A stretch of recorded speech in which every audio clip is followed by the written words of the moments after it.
ऐसे ही बहुत अच्छा वक्त गुजरता गया। संदल माजिद के साथ बहुत खुश थी। संदल सारा दिन घर में माजिद के लिए काम करती और इसका इंतजार करती रहती। एक दिन ऐसा हुआ कि अंकल बीमार हो गए। संदल ने इसको बहुत ज्यादा पैसे देकर घर भेज दिया।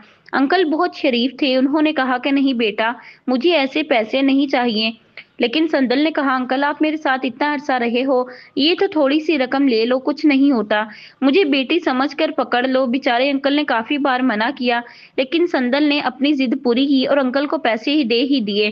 अब संदल घर में मजीद अकेली हो चुकी थी, लेकिन अब संदल को इस घर में रहने की आदत हो गई थी, क्योंकि शादी को तकरीबन 1 साल हो गया था। अब संदल प्रेग्नेंट भी हो गई थी। इसके घर में एक खूबसूरत बच्चा होने वाला था, लेकिन फिर भी वो अकेले में ही काम करती रही। इसने किसी से कोई मदद ना ली। इसको माजिद का काम खुद के हाथों से करना अच्छा लगता था, वो किसी और को करने देती ही नहीं थी।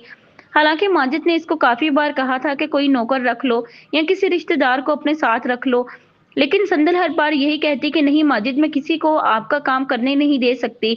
ये मुझ पर ही फर्ज है, मैं ही किया करूंगी। अब संदल की तबीयत काफी खराब रहने लगी थी, लेकिन फिर भी वो काम खुद ही करती रही। माजिद अस्पताल में जाता तो कभी कभी वापस ही ना आता। कभी 2 दिन लग जाते तो कभी 4 दिन लग जाते।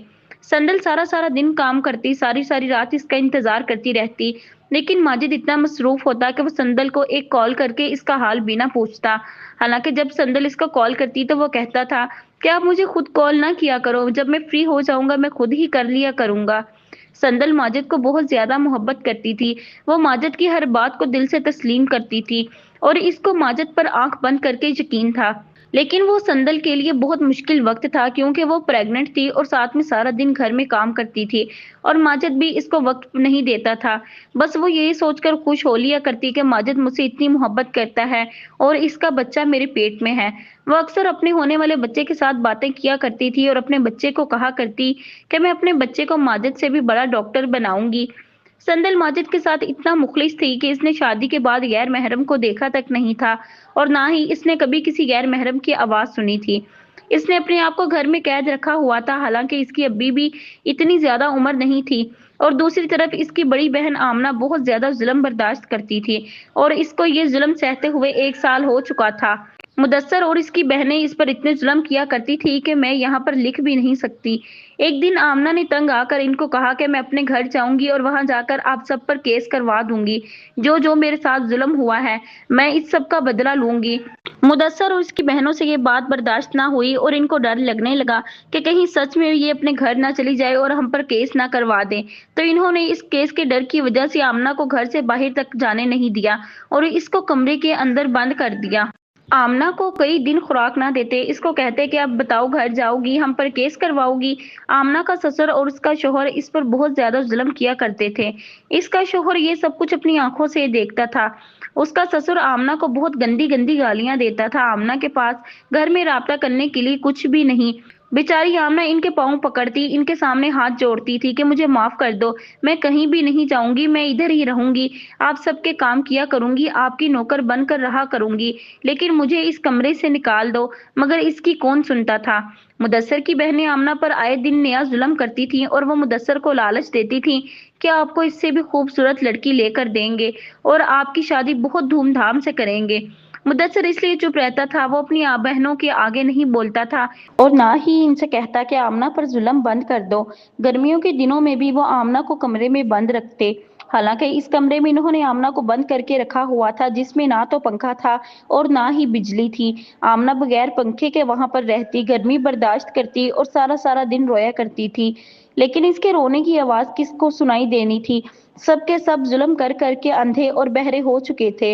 ये वही मुदस्सर है जो आमना के साथ जीने मरने की बातें किया करता था, इसके साथ साथ जन्म रहने की बातें करता था।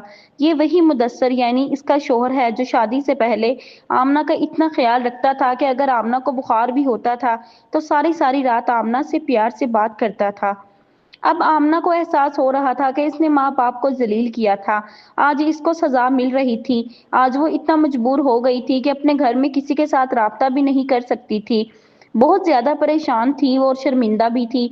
वो अपनी माँ के सामने अपने बाप और भाइयों के साथ इसको कभी भी संदल की याद भी आती थी। आमना को पता ही नहीं था कि संदल की शादी हो गई है और वो कितना खुश है। اب اس کو اپنے گھر کی یاد آتی تھی، وہ گھر یاد آ رہا تھا جس میں وہ لاڈوں سے بڑی ہوئی تھی۔ آج اس کو اپنے ابو کی یاد آ رہی تھی کیونکہ وہ گھر میں سب سے لاڈلی اپنے باپ کی ہی تھی۔ آج وہ بہت زیادہ رو رہی تھی، رو رو کے اس نے اپنا برا حال کر دیا تھا۔ مدثر آیا تو اس نے آمنہ کو دیکھا، بجائے اس پر ترس کھانے کے وہ آمنہ کو مارنے لگا اور کہا اپنا رونا دھونا بند کرو۔ آمنہ نے اس کے سامنے ہاتھ جوڑے کہ میں کبھی بھی اپنے گھر میں نہیں جاؤں گی، بس آپ مجھے اس کمرے سے نکال دو، میں آپ لوگوں کی نوکر بن کے رہوں گی۔ ابھی وہ اتنا زیادہ پریشان تھی، اوپر سے مدثر نے کہا کہ وہ ایک اور شادی کرنے جا رہا ہے۔ آمنہ نے جب مدثر کی یہ بات سنی تو وہ زیادہ حیران نہیں ہوئی۔ اس نے مدثر کو کہا کہ ٹھیک ہے آپ شادی کر لو، پھر مجھے یہاں سے جانے کی اجازت دے دو۔ مدثر نے کہا نہیں، ایسے کیسے اجازت دے دوں، تم میرے سارے کام کیا کرو گی اور میرے آنے والی بیوی کی خدمت بھی کیا کرو گی۔ آمنہ نے روتے ہوئے مدثر کو کہا کہ مدثر کیا ہو گیا ہے آپ کو، کتنے وعدے کرتے تھے، کتنی قسمیں کھاتے تھے، کہاں گئے تمہارے وہ وعدے، کہاں گئی تمہاری وہ قسمیں؟ کیا انسان اتنا جلدی سب کچھ بھول جاتا ہے؟ کیا تجھے مجھ پر ذرا سا بھی ترس نہیں آتا؟ یار میں وہی آمنہ ہوں جس پر تم جان نثار کرتے تھے، میں وہی آمنہ ہوں جس کے لیے راتوں کو جاگا کرتے تھے، یار میں وہی آمنہ ہوں جس کی ذرا سی بھی تکلیف تم سے برداشت نہیں ہوتی تھی، یار میں وہی آمنہ ہوں جس کو دیکھنے کے لیے تم ترستے تھے۔ مدثر بتاؤ میرا قصور کیا ہے؟ کیا یہی قصور ہے کہ میں نے بھاگ کر آپ کے ساتھ شادی کی؟ کیا میرا یہ قصور ہے کہ میں نے اپنے پیار کو توڑ نبھایا؟ کیا میرا یہی قصور ہے کہ میں نے اپنے ماں باپ کو ذلیل و رسوا کیا؟ میرا یہ قصور ہے کہ میں نے کسی اور کی دلہن بننے کی بجائے تمہاری دلہن بننا پسند کیا؟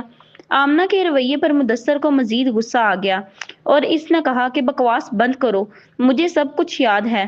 پھر آمنہ نے کہا کہ کیا مدثر یہ باتیں اب بکواس ہیں؟ کیا میرا رونا دھونا اب صرف اور صرف محض ایک ڈرامہ ہے؟ مدثر آپ کو کیوں نہیں نظر آتا میں تکلیف میں ہوں، میں دکھ میں ہوں، مجھ پر ظلم کیے جاتے ہیں، مجھے مارا جاتا ہے، ٹارچر کیا جاتا ہے، تمہارا ابو مجھے گندی گندی باتیں سناتا ہے۔ کیا یہ محبت کا صلہ دیا تم نے مجھے؟ اور ہاں اب میں تم سے محبت نہیں مانتی، میں تم سے کچھ بھی نہیں مانگتی، اس کے بدلے میں جو میں نے تیرے لیے کیا بس مجھے آزاد کر دو، اس شہر سے، اس گاؤں سے، اس گھر سے، اس کمرے سے اور اس کمرے میں پڑے ہوئے ٹوٹے بیڈ سے، مجھے آزاد کر دو اپنی سوچوں سے، اپنی تکلیفوں سے، اپنے ظلموں سے۔ کیا تم میرے لیے اتنا کر سکتے ہو؟ کیا تم مجھے آزاد کر سکتے ہو؟ ہاں آزاد نہیں کر سکتے تو پھر ایک بار ہی مجھے مار دو۔ کیا یہ ضروری ہے کہ ایک جیتے جی انسان کو باتوں سے، تانوں سے، سخت لہجے سے مارا جائے؟ اگر مدثر تم مجھے آزاد نہیں کر سکتے تو پھر مجھے مار دو، میری جان لے لو، مجھے اسی کمرے میں دفنا دو، لیکن میری گزارش ہے کہ میرا جنازہ نہ پڑھایا جائے، میری میت پر کسی کو آنے نہ دیا جائے اور مجھے دفناتے وقت کفن بھی نہ پہنایا جائے، کیونکہ میں مرتے ہوئے کسی کا احسان ساتھ نہیں لے جانا چاہتی۔ مدثر نے پھر غصے میں کہا کہ آمنہ کیا بکواس کر رہی ہو، جو منہ میں آیا بولتی جا رہی ہو، اپنی زبان کو کنٹرول میں رکھو ورنہ اچانک سے۔ آمنہ پھر بولی کیا ورنہ؟ مجھے مارو گے، مجھ پر ظلم کرو گے، میرا کھانا پینا بند کر دو گے، اپنی بہنوں سے مجھے ذلیل کرواؤ گے، اپنے باپ کے منہ سے مجھے گندی گالیاں سناؤ گے؟ اور مدثر تم کر بھی کیا سکتے ہو؟ میں ایک مجبور عورت جو ٹھہری، جو دل میں آیا کرو، لیکن ایک دن تجھے آرام نہیں آئے گا، تجھے سکون نہیں آئے گا، تجھے راتوں کو میری چیخیں سنائی دیں گی، تجھے ڈر لگے گا تو اس کمرے کی طرف دیکھتے ہوئے اچانک پیچھے مڑ جایا کرے گا۔ مدثر اونچا بولتا ہوا اور آمنہ کو ڈراتا ہوا کمرے سے باہر نکل گیا۔ پیچھے سے آمنہ اور اونچا اونچا رونے لگی۔ پھر مدثر کی ایک بہن آئی، اس نے کہا خبردار جو آئندہ میرے بھائی کے سامنے بولی اور میرے بھائی کو ایک لفظ بھی کہا، اگر ایسا کرو گی تو میں تمہاری زبان کھینچ لوں گی، بہت چلتی ہے نا کینچی کی طرح تمہاری زبان، کاٹ کے رکھ دوں گی، تمہارا گلا دبا کر تیری بولتی بند کر دوں گی، تجھے سانس بھی نہیں آئے گی۔ یہ تو ابھی میں تجھ پر رحم کرتی ہوں ورنہ مجھے تجھ جیسی عورتوں کو سیدھا کرنا آتا ہے۔ پھر اس نے آمنہ کے چہرے کا مذاق اڑایا اور کہا کہ تیرے جیسی چہرے والی عورتیں بسوں کے اڈوں پر دھندا کرتی ہیں اور تجھے میں اس دھندے کرنے کے لائق بھی نہیں چھوڑوں گی۔ پھر اس نے کہا کہ تیرے جیسی بیٹیوں کو باپ رات کو خود بازار میں چھوڑ آتے ہیں اور صبح آ کر واپس لے جاتے ہیں۔ آمنہ سے اس کی باتیں برداشت نہ ہوئی، آمنہ نے اس کے گلے کو پکڑ لیا اور اس کو زور سے دبانا شروع کر دیا۔ مدثر کی بہن کی ایک اونچی آواز کمرے سے باہر نکلی اور وہ آواز آمنہ کے شوہر اور سسر کے کانوں پر جا پڑی اور وہ بھاگ کر آئے، انہوں نے اپنی بیٹی کو بچایا اور پھر آمنہ کو مارنا شروع کر دیا۔ پھر مدثر اور اس کے ابو نے آمنہ کو بہت زیادہ مارا، اتنا مارا کہ آمنہ بیچاری بے ہوش ہو گئی۔ اب ایک خوبصورت اور خوش مزاج لڑکی نیچے کمرے میں بے ہوش گری پڑی تھی۔ इसके खूबसूरत बाल किसी घोंसले की मानिंद हो गए थे। इसकी प्यारी सी कलाइयाँ स्याह धब्बों से भर चुकी थीं। इसकी आंखों के गिर्द बड़े-बड़े स्याह दायरे बन चुके थे। इसके सफ़ेद पाँव जिन पर कभी वो शौक से मेहंदी लगाया करती थी, आज वो खून से लाल पड़े हुए थे और इस खून का रंग भी बहुत गहरा था। इसको देखने वाला कोई नहीं था। इसके बदन पर इतने ज़्यादा ज़ख्म हो गए थे कि इसका जिस्म लगता ही नहीं था कि ये कोई जिस्म है, बल्कि वो तो ज़ख्मों की एक दुकान थी। जिस्म का ऐसा कोई हिस्सा बाकी ना बचा था जहाँ पे जख्मों के निशान नहीं थे। ये वही आमना है जो इश्क के गीत गाया करती थी, मुदस्सर को अपनी दुनिया जहान कहा करती थी, इसके साथ रहने के लिए पूरी कायनात से लड़ा करती थी और इसके साथ अपनी अलग दुनिया बसाना चाहती थी। अपने घर वालों से, अपनी बहनों से, माँ बाप से, अपने हमसायों से, रिश्तेदारों से बिल्कुल अलग रहना चाहती थी। लेकिन आज इसके साथ क्या हुआ? आज इसको उठाने वाला कोई नहीं, इसको खाना देने वाला और पानी पिलाने वाला कोई नहीं। मुदस्सिर सुबह, दोपहर और रात को आमना को ये मैसेज करके पूछता था कि आपने खाना खाया या नहीं। जब आमना कह देती कि हाँ खाया है, तो फिर ही वो खुद खाना खाया करता था। आमना पानी कम पीती थी। मुदस्सिर हर घंटे बाद मैसेज करता था कि पानी पी लें, ना पिया तो नाराज हो जाऊंगा। उफ, मुदस्सिर का नाराज होना बहुत सख्त नाराज हुआ करता था। खाना पीना छोड़ देना, घर वालों और दोस्तों से कोई बात ना करना, मोबाइल बंद कर देना और कमरा बंद करके उस वक्त तक लेटे रहना जब तक आमना उससे 1 घंटा कॉल पर बात करके बार-बार सॉरी ना बोलती। हालाँकि आमना के पास घर में तो इतना काम होता था कि रात 12 तक आमना मसरूफ़ रहती, फिर इतनी थकावट होती कि इसको नींद आ जाती थी। रोज़ाना मुदस्सिर को एक नज़र ज़रूर देखना होता था कि आमना सुबह निकले, उसके पास से होकर गुज़रे या इसको बता दे कि वो फलाँ जगह पर खड़ी है, तो वो आमना को छुप कर देख लेता था। मगर अब ना वो आमना को देखना चाहता था और ना वो इससे बात करना चाहता है। आमना को खाना नहीं मिलता, किसी वक़्त भी वो नहीं कहता खाना खाओ, आमना को पानी पीने में अब 1 गिलास भी नहीं दिया जाता। वो ये भी नहीं पूछता पानी चाहिए या नहीं, वो अब किसी और का ख़्याल रखता है, वो अब किसी और से खाने का पूछता है, वो अब किसी और से पानी का पूछता है, वो अब किसी और से नाराज़ होता है। आमना इसकी ज़िंदगी में सिर्फ़ थी और मुदस्सिर अब किसी और को मुकम्मल ज़िंदगी बनाना चाहता था। आमना को अकेला छोड़कर अब वो जाना चाहता था, इसके ज़ख्मों की देखभाल करने वाला कोई नहीं और इसके दर्द को सुनने वाला कोई नहीं। वो अकेली कमरे में थी और इसके साथ इस कमरे में बेजान चीज़ें थीं। बेड था, कुर्सी थी और कुछ नहीं था और अपने दुःख किसको सुनाती? अगर बेड और कुर्सी पे थोड़ी-सी भी जान होती, तो वो ये ज़ुल्म बर्दाश्त ना कर पाते। दर्द के मारे चीख उठते, लेकिन वो बेचारे खामोशी से सारा ज़ुल्म देखते रहे और अपने बेजान होने पर फ़ख्र महसूस कर रहे थे। ऐसे इंसानों से वो डर रहे थे। ये वही बेड पे है जिस पर आमना और मुदस्सिर सोया करते थे। ये वही बेड है जिस पर बैठकर मुदस्सिर आमना के माथे पे बोसा दिया करता था। इस बेड ने आमना की खूबसूरती से लेकर इसको बदसूरत होने तक देखा है और आज भी वो देख रहा है। ये वही कुर्सी है जिस पर शुरू-शुरू के दिन मुदस्सिर बैठकर आमना की खूबसूरती की तारीफ़ किया करता था। ये वही कुर्सी है जिस पर मुदस्सिर बैठकर घंटों आमना की बातें सुना करता था। ये वही कुर्सी है जिस पर आमना बैठकर मेकअप किया करती थी, संवारती थी खुद को, लेकिन आज इसी कुर्सी के सामने आमना पर रोज़ ज़ुल्म होता था। रात को 11 बजे आमना को होश आया। इसने देखा कि इसके जिस्म के कई हिस्सों से खून निकल रहा था। इसके हाथ-पाँव बल्कि पूरा जिस्म दर्द कर रहा था। वो उठने की कोशिश कर रही थी, लेकिन इससे उठा नहीं जा रहा था। फिर आमना ने इसी कुर्सी का सहारा लिया और इस बेड पर जा गिरी। ये वही बेजान चीज़ें हैं जो आमना का सहारा बन रही थीं। लेकिन इसी घर में कुछ अशरफुल मखलूक़ात इंसान भी मौजूद थे, जिन्होंने एक बार भी आमना को देखने की ज़हमत नहीं की थी।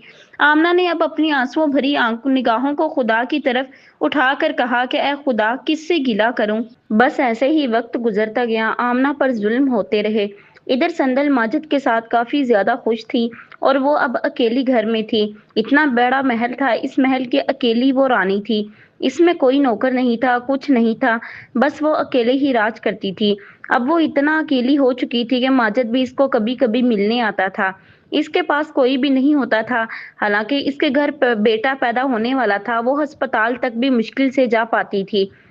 संदल अक्सर माजिद को कहती थी कि वो इसको अस्पताल ले जाए, इसका चेकअप करवाए, लेकिन माजिद कोई ना कोई नया बहाना बना लेता और कहता कि मैं मसरूफ हूँ, या कोई मीटिंग है, या कोई खास मरीज है। कभी कभी तो 1 हफ्ता तक इसको माजिद के बगैर गुजारना पड़ता था। संदल ने बहुत मुश्किल से वो वक्त गुजारा क्योंकि इसने घर के काम भी करने होते थे, खुद का खाना भी बनाना होता था और इसको सफाई वगैरह भी करनी पड़ती थी। तो ये इसके लिए काफी मुश्किल वक्त था, तो इसलिए इसने सोचा कि इस अंकल को दोबारा फोन करके काम पर रख लिया जाए। तो इसने डॉक्टर माजिद से पूछे बगैर इस अंकल को दोबारा काम पर रख लिया। फिर इस अंकल ने संदल की बहुत ज्यादा मदद की। वो संदल को अपनी बेटी समझता था, क्योंकि अभी संदल बहुत छोटी थी, तो इसलिए इस अंकल ने हर लिहाज से संदल का खूब ख्याल रखा। चाहे मेडिसिन लेनी हो, डॉक्टर के पास जाना हो या संदल के काम करने हो, इसने कभी तनख्वाह का भी कभी जिक्र नहीं किया था। और वैसे भी संदल इसको इसकी जरूरत से ज्यादा पैसे दे देती थी। डॉक्टर माजिद को भी अंकल के बारे में पता चल चुका था और वो भी काफी खुश था कि संदल की देखभाल करने वाला कोई तो है। फिर एक वक्त वो आया जब संदल के घर एक नन्हा सा मेहमान आया, यानी संदल के यहाँ एक खूबसूरत बेटा पैदा हुआ जो बिल्कुल संदल पर गया था। संदल काफी ज्यादा खुश थी क्योंकि इन दिनों में माजिद ने दोबारा से संदल का बहुत ज्यादा ख्याल रखा था। माजिद ने अपने बेटे को भी बहुत ज्यादा प्यार किया। संदल ने जो वक्त अकेले और तन्हाई में गुजारा था, इसने उस वक्त का जरा सा भी शिकवा माजिद से ना किया, क्योंकि इसको माजिद पर एतबार था और वैसे भी अब बेटे की पैदाइश पर काफी ज्यादा खुश थी। संदल कुछ दिन अस्पताल में ही रही, फिर वो इसी घर में अपने बेटे के साथ वापस आ गई और अब संदल अपना सारा का सारा वक्त अपने बेटे को देने लगी। अब चाहे माजिद देर से घर आते या फिर जल्दी आए, संदल को इस बात पर कुछ ज्यादा फर्क ना पड़ता था। संदल ने अपने बेटे का नाम अबू बकर रखा था। इसके जन्मदिन के थोड़े दिनों बाद संदल ने गरीबों में मिठाइयां तकसीम की और अंकल को काफी कुछ दिया, क्योंकि असल हकदार तो अंकल ही था। एक दिन आमना का ससुर यानी मुदस्सर का अब्बू बाइक पर बाजार गया, लेकिन रास्ते में इसका एक्सीडेंट हो गया। इस हादसे की सूरत में इससे चला नहीं गया और डॉक्टर ने भी कहा कि अब ये सारी जिंदगी चल नहीं सकेगा, बस इसको सहारा देना होगा। मुदस्सर और इसकी बहनें काफी रोईं, क्योंकि इनके वालिद अब सारी जिंदगी के लिए अपनी टांगों से महरूम हो गए थे और जो पैसे मुदस्सर दूसरी शादी करने के लिए इकट्ठे कर रहा था, वो सारे के सारे पैसे इसके अब्बू के इलाज पर लग गए, लेकिन वो फिर भी ना चल सका। शायद यही वक्त था जब अल्लाह ताला ने आमना की बात सुन ली, क्योंकि वो अल्लाह ताला के सामने गिड़गिड़ा कर माफी मांगती थी, सच्चे दिल से तौबा करती थी। तो अल्लाह ताला ने इसकी माफी कबूल कर ली थी। जो इसने अपने माँ बाप के साथ किया था, शायद वो भी अल्लाह ताला ने माफ कर दिया था। अब मुदस्सिर अपने वालिद को घर लेकर आया। इसका वालिद हर वक्त अब चारपाई पर लेटा रहता था। शुरू शुरू के दिनों में मुदस्सर उसकी दोनों बहनों ने अपने वालिद का बहुत ज्यादा ख्याल रखा, लेकिन थोड़े ही अरसे बाद वो अपने वालिद से तंग आ गई थीं। ये बात भी है कि जब से इनके वालिद का एक्सीडेंट हुआ था, तब से इन्होंने आमना के साथ सख्त अल्फाज नहीं बोले थे। शायद वो डर गई थीं, क्योंकि इनको पता चल गया था कि इनके वालिद को आमना की वजह से सजा मिली है। जो वो आमना के साथ जुल्म करता था, अब इसके साथ खुद ऐसा हो गया था। इसलिए अब मुदस्सर भी थोड़ी सी इज्जत अपनी बीवी यानी आमना को देने लगा था और इसकी बहनें भी इसको कुछ नहीं कहती थीं। आमना बहुत ज्यादा परहेजगार बन चुकी थी। वो 5 वक्त की नमाज पढ़ती थी, रोजे रखती थी और अल्लाह ताला के सामने हर वक्त रोती रहती थी।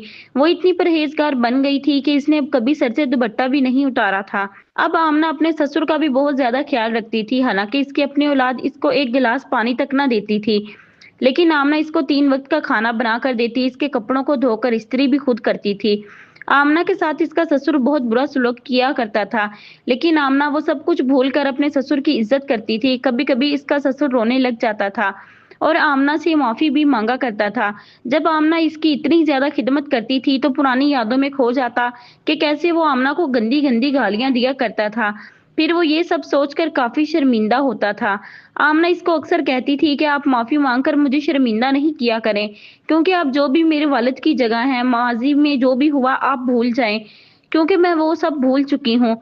अब संदल और आमना के वालिद काफी ज्यादा बीमार हो चुके थे, क्योंकि एक तो वो हर वक्त संदल के बारे में सोचते रहते थे कि इसने अपनी एक मासूम बेटी पर जुल्म किया, जो इस बड़ी उम्र के साथ शादी करवा दी, और दूसरा वो आमना के बारे में सोचा करते थे कि इसकी जवान बेटी ने इनकी इज्जत दागदार कर दिया था। अब वो इतना बीमार हो चुका था कि इससे काम भी नहीं होता था। वो अक्सर घर में ही पड़ा रहता था। मोहल्ले में जाता तो लोग इसको बातें किया करते थे कि ये वो बाप है जिसकी एक जवान बेटी घर से भाग गई और दूसरी छोटी बेटी की इसने बड़ी उम्र के मर्द से शादी की। वो ये सब बातें सोच सोच के और लोगों की बातें सुन सुनकर काफी हद तक डिप्रेशन का शिकार हो चुका था। अब घर में सिर्फ वो और इसकी बीवी होती थी, क्योंकि संदल और आमना तो अपने ससुराल में थी और बाकी जो इसके बेटे थे वो अपनी बीवी को लेकर यहाँ से कहीं दूसरे शहर में शिफ्ट हो गए थे और इन्होंने कभी फोन करके हाल तक नहीं पूछा था। अब घर में ये हालात थे कि कभी खाना पकाने के लिए पैसे नहीं भी हुआ करते थे, تو आमना की माँ बाजार में जाया करती थी, तो वहाँ से कुछ ना कुछ चीज़ें ले आया करती थी, जो वो बनाती थी और इसको खुद भी खाती थी और अपने शौहर को भी खिलाती थी। इनके पास इतने पैसे भी नहीं थे कि वो अपने शौहर का इलाज करवा सकती। संदल की माँ सुबह घर से जाती और शाम को वापस आया करती थी। तब तक संदल का अब्बू घर में अकेला होता था। हालाँकि संदल का अब्बू ज़्यादा बीमार नहीं था, इसका इलाज करवाया जा सकता था, लेकिन पैसे ना होने की सूरत में इसका इलाज ना हो सका। इस बात का इल्म संदल और आमना को नहीं था। उनको लगता था कि इनके वालिदैन काफ़ी ज़्यादा खुश हैं, क्योंकि इन्होंने कभी भी राब्ता करने की कोशिश नहीं की थी। आमना शर्मिंदगी की वजह से घर में राब्ता नहीं करती थी और संदल सोचती थी इस पर जुल्म किया गया है, क्योंकि इसको मजबूर करके शादी के लिए हाँ करवाया। लेकिन अब संदल को क्या था, खुश भी थी, अपने इतने बड़े घर में रहती थी, लेकिन वो फिर भी अपने वालिदैन से राब्ता ना कर सकी।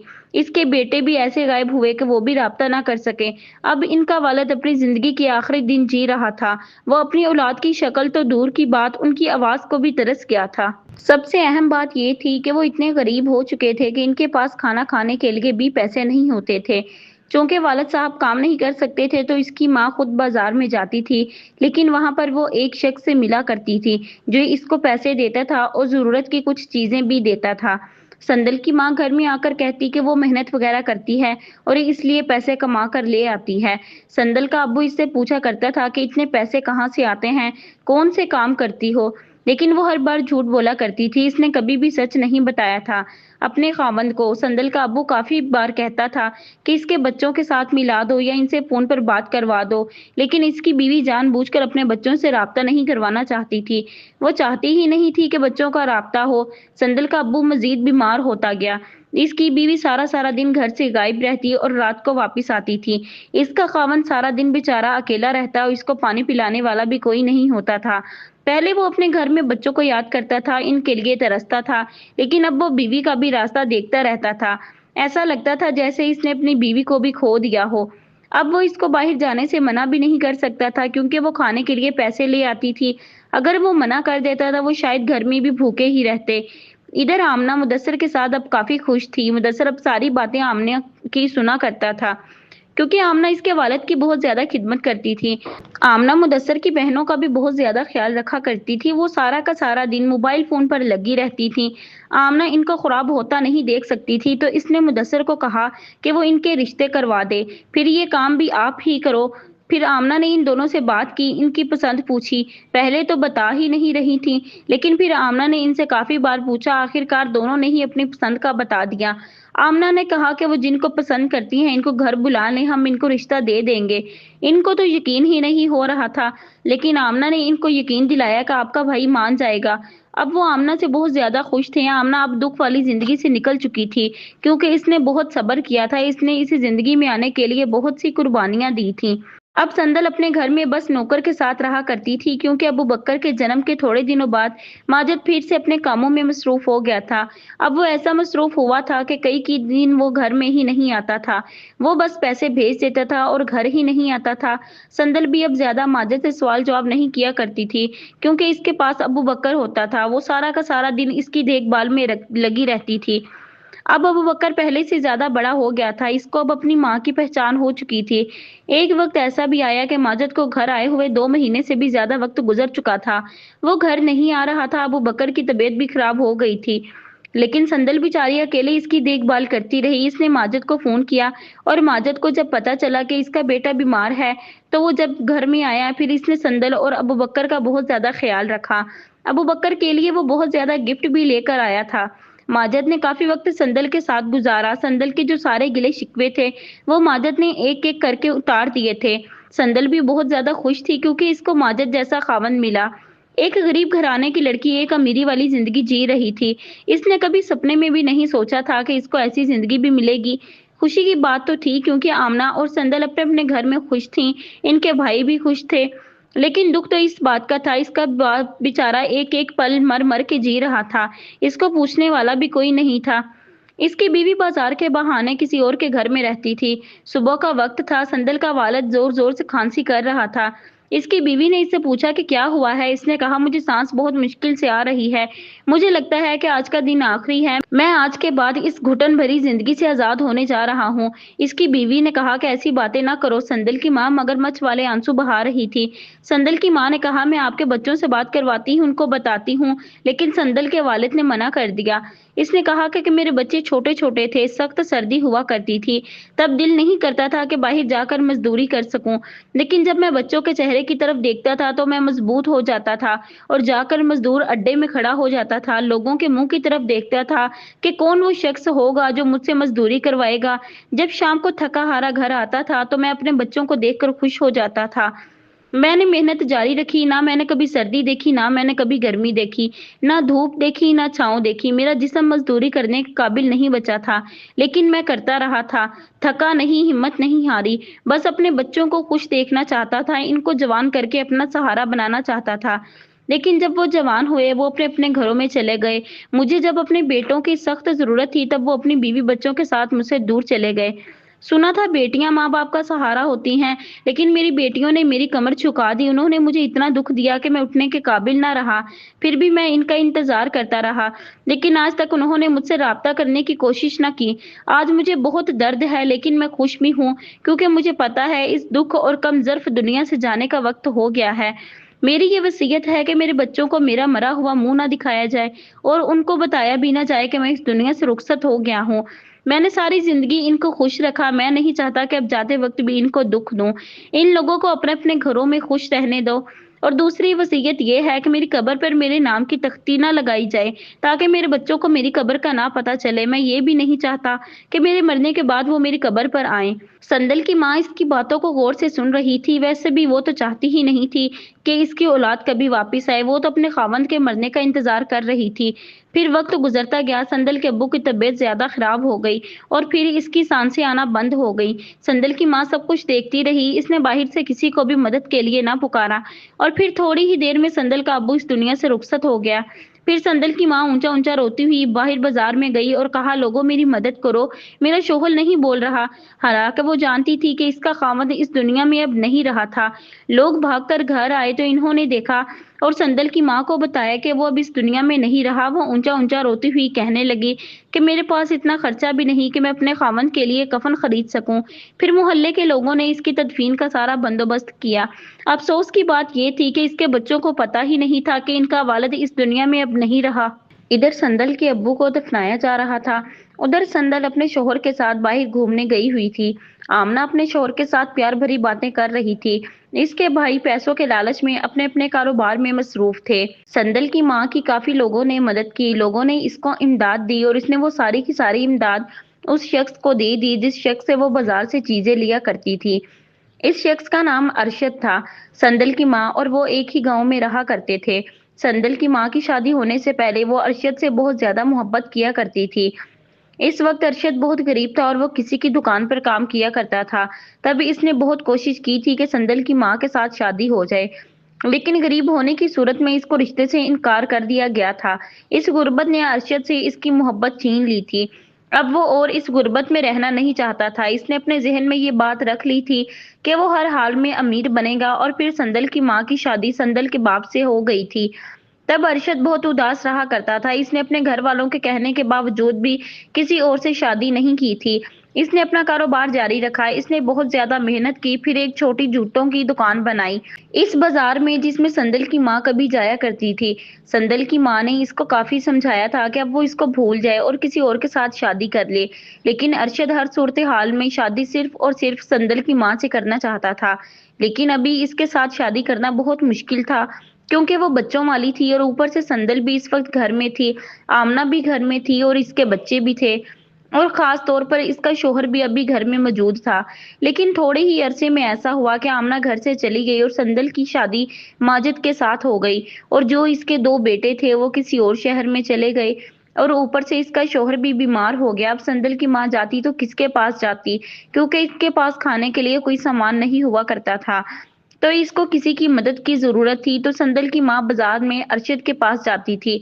संदल की माँ की उम्र काफ़ी कम थी, क्योंकि जब इसकी शादी हुई थी, اس کی عمر بہت کم تھی، لیکن سندل کا والد بڑی عمر کا تھا۔ عمر کے حساب سے اب وہ بیمار بھی تھا، تو سندل کی ماں اپنے بزرگ شوہر کا زیادہ خیال نہیں رکھنا چاہتی تھی۔ اوپر سے وہ ارشد کی باتوں میں آ گئی تھی۔ وہ چاہتی تھی کہ اس کا شوہر اب زیادہ دیر اس دنیا میں نہ رہے۔ اس کے اور ارشد کے درمیان صرف اور صرف ایک ہی کانٹا بچھا تھا، اس کا شوہر۔ اس لیے وہ سارا دن غائب رہتی تھی تاکہ وہ اس کا خیال نہ رکھ سکے۔ اس نے جان بوجھ کر رابطہ بھی نہیں کیا تھا اپنی اولاد سے، اور وہ ڈاکٹر کے پاس بھی لے کے نہیں گئی تھی، لیکن وہ نہیں لے گئی۔ اب اس کا مشن پورا ہو چکا تھا۔ ارشد کا انتظار ختم ہو چکا تھا۔ اب سندل کی ماں بالکل آزاد تھی۔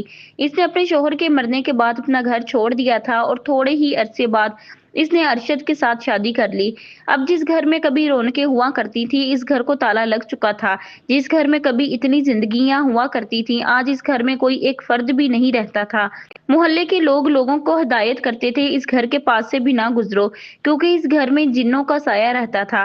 محلے کا کوئی بھی بندہ اس گھر کے پاس سے بھی نہیں گزرتا تھا۔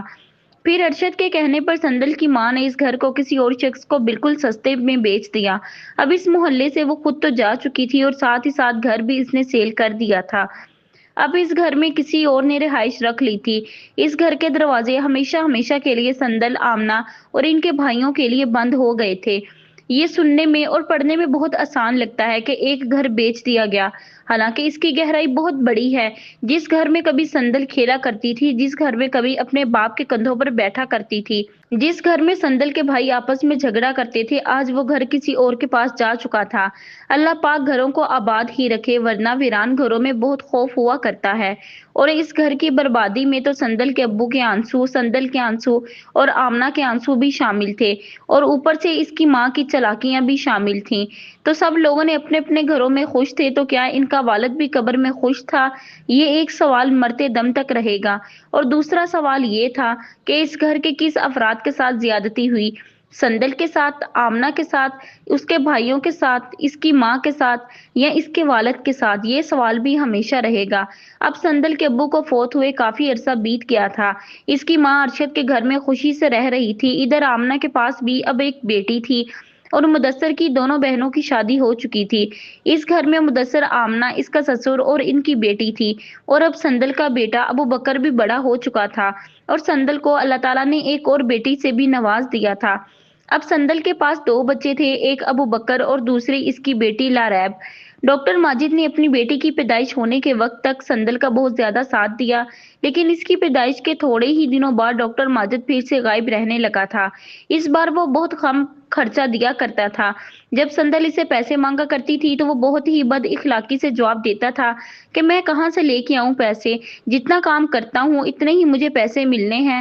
حالانکہ وہ ایسا جان بوجھ کے کرتا تھا۔ وہ سندل کو اب مزید پیسے دینا بھی نہیں چاہتا تھا۔ کبھی جو سندل اس کو حور پری لگا کرتی تھی، اب وہ اس سے کترانے لگا تھا۔ بات بات پر بیر ہوئی کرتا تھا۔ کبھی کبھی وہ اپنی غلطی کی معافی بھی مانگ لیا کرتا اور سندل کو خوش بھی کر لیتا تھا، لیکن اب اس کے موڈ کا بالکل بھی پتہ نہیں چلتا تھا۔ ایسا لگتا تھا جیسے وہ سندل کے جذبات کے ساتھ کھیل رہا ہے۔ وہ ایک پل میں سندل کو خوش کرتا اور دوسرے ہی پل میں سندل کو اداس کر دیتا تھا۔ اگلا پارٹ انشاءاللہ کل اپلوڈ کر دیا جائے گا۔ اگر آج کی ایپیسوڈ آپ کو اچھی لگی تو ویڈیو کو لائک کریں، دوستوں کے ساتھ شیئر کریں اور ہمارے چینل کو سبسکرائب کریں۔ شکریہ۔